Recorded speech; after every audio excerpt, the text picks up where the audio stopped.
It seemed like the worst week in MrBeast's life. First, one of his close friends got caught up in a bizarre scandal where he revealed an unexpected fondness for kids. Then just a day later, a bombshell hit. An hour-long exposé surfaced, released by someone who used to work with him. This video claimed that MrBeast's videos were fake, his giveaways were rigged, and he knowingly promoted misleading ads and gambling to children. The most shocking part? The exposé wasn't just wild accusations, it was backed by evidence. This whistleblower, calling himself Doc Buck, came prepared.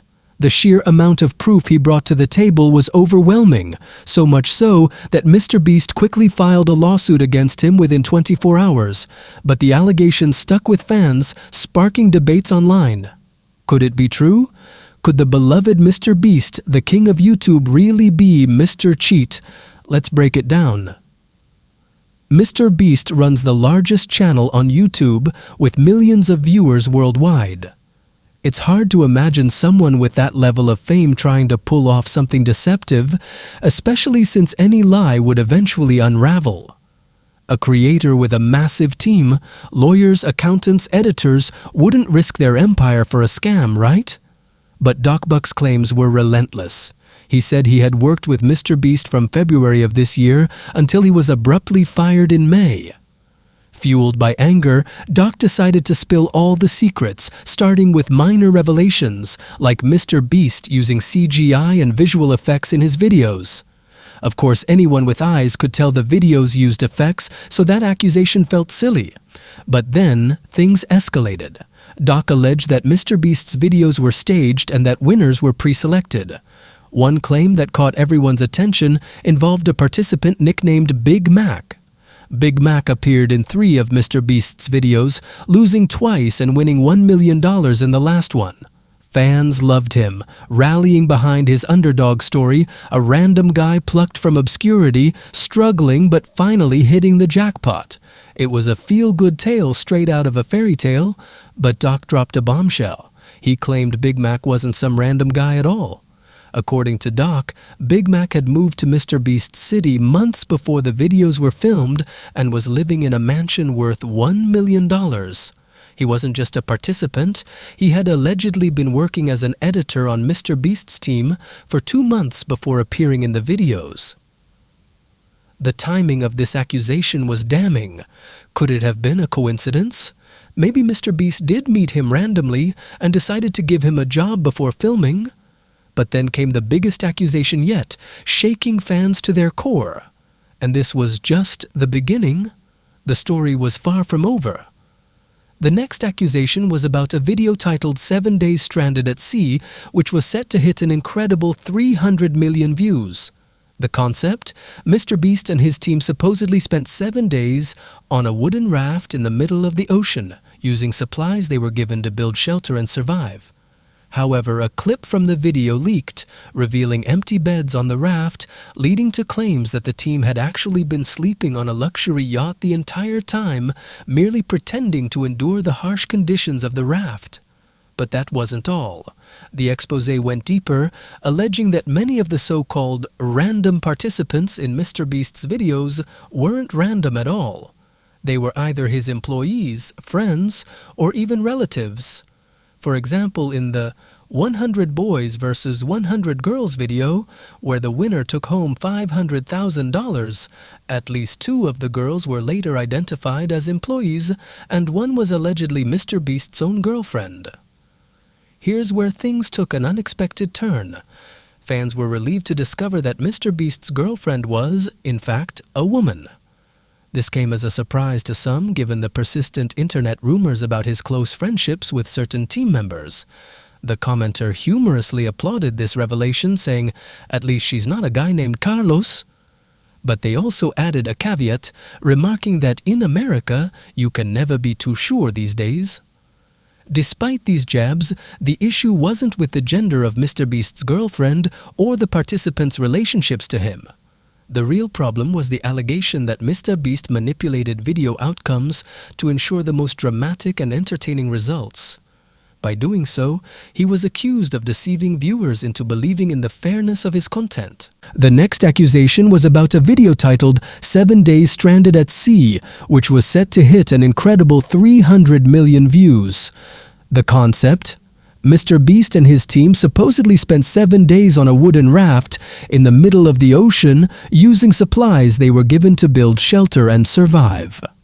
However, a clip from the video leaked, revealing empty beds on the raft, leading to claims that the team had actually been sleeping on a luxury yacht the entire time, merely pretending to endure the harsh conditions of the raft. Then came one of the most serious allegations: illegal giveaways targeted at children. In a live stream celebrating 40 million subscribers, MrBeast offered a special promotion where buyers of his merchandise could win an Xbox, signed shirts, or other prizes. The catch?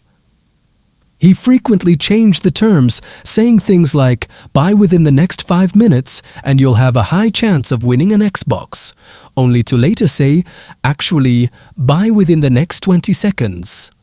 This bait-and-switch tactic allegedly pressured kids into buying impulsively, believing their chances of winning would skyrocket. The expose claimed that this particular live stream alone made MrBeast upwards of $1.5 million, though the exact figures remain unverified. It also highlighted a hilarious yet damning moment where one of MrBeast's employees was caught on camera forging his autograph on a shirt, panicking when he realized the camera was rolling. The scene quickly went viral, leaving fans questioning the authenticity of the signed merchandise. While grown adults were shown excitedly unboxing their signed MrBeast shirts, some critics couldn't help but mock the situation. However, the video's creator emphasized that their intention wasn't to bully fans. It was merely to expose questionable practices. And according to them, there was much more to uncover in the next installment of their expose. One of the accusations leveled against MrBeast wasn't so much an accusation as it was a reality check about his chocolate brand. When MrBeast launched his chocolate line, he proudly marketed it as a healthy alternative, emphasizing low sugar, minimal ingredients, and a commitment to creating a product that cared for his followers' health. Initially, this seemed true, and people jumped on the bandwagon believing the chocolate was genuinely healthier than other brands. But somewhere along the way, things changed. The formula was altered, and now his chocolate contains more sugar and calories than Hershey's, a brand he often criticized for being unhealthy. Families who trusted MrBeast's early claims might have stocked up on the chocolate, believing it was still as healthy as he once claimed. They wouldn't necessarily check the updated ingredients because of the faith they placed in his word. Fast forward a few years, and those same families could be grappling with health issues, wondering how a product once marketed as healthy ended up being the opposite. In one clip, MrBeast was seen recording a thumbnail with a pizza delivery guy, instructing him to act surprised and open his mouth for the shot. While this might seem harmless on its own, it came amid darker allegations. One of the most severe claims against MrBeast involved his close friend Chris, who allegedly had a history of inappropriate behavior toward children. It was alleged that MrBeast knew about this behavior for a long time and chose to remain silent, even going as far as to cover for Chris. Screenshots of Discord conversations from MrBeast's private server began circulating, showing Chris discussing questionable topics related to minors. MrBeast himself was reportedly active in the group, tagging Chris occasionally, despite the server including children as young as 12. Although MrBeast didn't engage in any inappropriate conversations, his silence and the presence of minors in such a space raised serious concerns. The creator of the expose hinted that this was just the tip of the iceberg, with a second, even more damning part on the way. At the same time, they acknowledged the importance of hearing MrBeast's side of the story. It's entirely possible that the accuser has a personal vendetta or is exaggerating certain claims. But if even a fraction of these allegations holds up, the damage to MrBeast's reputation could be irreversible. As the narrator reflected, you don't see decent people keeping close ties with someone who has such allegations against them. Birds of a feather flock together, after all. They concluded that while they couldn't judge MrBeast entirely without irrefutable evidence, the situation was troubling enough to warrant caution. Until the truth is revealed, they decided to steer clear of MrBeast's giveaways and contests, saying, "Better safe than sorry." The video ended with the creator they only lent to release it the previous day, but it had been flagged for violating YouTube's guidelines due to sections discussing violence and crime. Those parts and would be uploaded separately. They promised more content on the whim, urged viewers to stay tuned for updates as the story unfolded.